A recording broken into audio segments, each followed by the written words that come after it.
মধ্যশিক্ষা পর্ষদ পরিচালিত মাধ্যমিক ও উচ্চ মাধ্যমিক পরীক্ষার উত্তরপত্র মূল্যায়নের কাজ পুরোদমে শুরু হয়েছে। গত 6 এপ্রিল থেকে রাজ্যের নির্ধারিত কেন্দ্রগুলোতে এই মূল্যায়ন প্রক্রিয়া চলছে। পর্ষদ সূত্রে জানা গেছে, উচ্চ মাধ্যমিকের উত্তরপত্র মূল্যায়নের জন্য রাজধানীর দুটি প্রধান শিক্ষা প্রতিষ্ঠান বর্দোয়ালি উচ্চ মাধ্যমিক বিদ্যালয় ও নেতাজি সুভাষ বিদ্যানিকেতনকে বেছে নেওয়া হয়েছে। অন্যদিকে মাধ্যমিকের খাতা দেখার কাজ চলছে 4টি সুনির্দিষ্ট কেন্দ্রে। এগুলো হলো বাণী বিদ্যাপীঠ, বিজয় কুমার উচ্চ মাধ্যমিক বালিকা বিদ্যালয়, বোধজং উচ্চ মাধ্যমিক বালিকা বিদ্যালয় এবং কামিনী কুমার উচ্চ মাধ্যমিক বিদ্যালয়। পরীক্ষার ফলাফল দ্রুত প্রকাশের লক্ষ্য নিয়ে পর্ষদ কর্তৃপক্ষ অত্যন্ত গুরুত্বের সঙ্গে এই প্রক্রিয়ার তদারকি করছে। বুধবার বর্দোয়ালি উচ্চ মাধ্যমিক বিদ্যালয়ের মূল্যায়ন কেন্দ্রটি সরেজমিনে পরিদর্শন করেন ত্রিপুরা মধ্যশিক্ষা পর্ষদের সভাপতি ডক্টর ধনঞ্জয় গড় চৌধুরী। তিনি সেখানে উপস্থিত শিক্ষক শিক্ষিকাদের সঙ্গে কথা বলেন এবং সামগ্রিক পরিস্থিতি খতিয়ে দেখেন।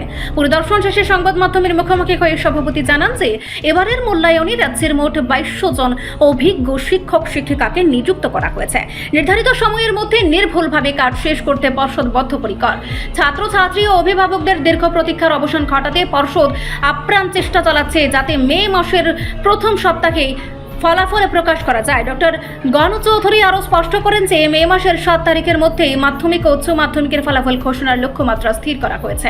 এবারের মূল্যায়ন প্রক্রিয়াকে কেন্দ্র করে কেন্দ্রগুলোতে কড়া নিরাপত্তার ব্যবস্থা করা হয়েছে। প্রতিটি কেন্দ্রে প্রধান পরীক্ষক ও পরীক্ষকদের বিশেষ নির্দেশিকা দেওয়া হয়েছে, যাতে মূল্যায়নে কোনো ধরনের ত্রুটি না থাকে। রাজ্য সরকার, শিক্ষা দপ্তর এবং মধ্যশিক্ষা পর্ষদ সম্মিলিতভাবে চেষ্টা করছে, যাতে গ্রীষ্মকালীন অবকাশের আগে ছাত্রছাত্রীরা তাদের ফলাফল হাতে পেয়ে যায় এবং পরবর্তী উচ্চশিক্ষার জন্য প্রস্তুতি শুরু করতে পারে।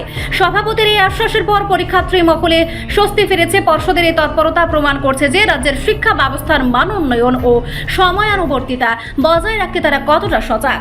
উত্তরপত্র মূল্যায়নের এই বিশাল কর্মযজ্ঞ নির্দিষ্ট সময়ের মধ্যে সম্পন্ন করে রেকর্ড সময়ে ফল প্রকাশ করা এখন পর্ষদের প্রধান চ্যালেঞ্জ। আপনারা খুব প্রাসঙ্গিক প্রশ্ন করেছেন। পরীক্ষা যখন শেষ হয়ে গেছে, স্বাভাবিক উত্তরপত্র মূল্যায়ন তো শুরুই হবে। আমরা এই কাজটা শুরু করে দিয়েছি এপ্রিলের 6 তারিখ থেকে।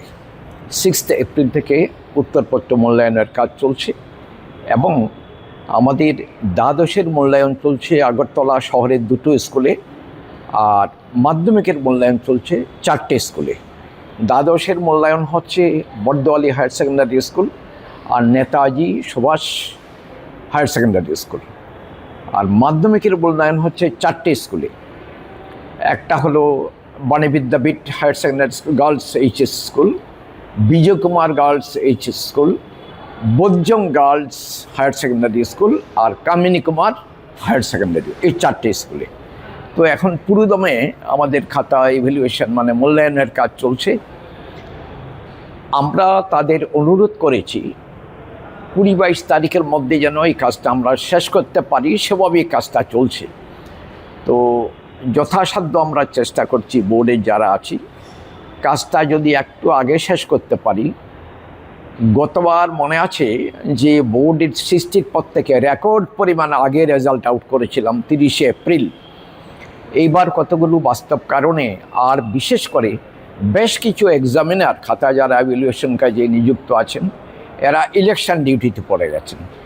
ইলেকশন ডিউটিতে যারা পড়েন, এদের মকপল থেকে শুরু করে অন্ততপক্ষে 5 দিন আসতে পারেন না।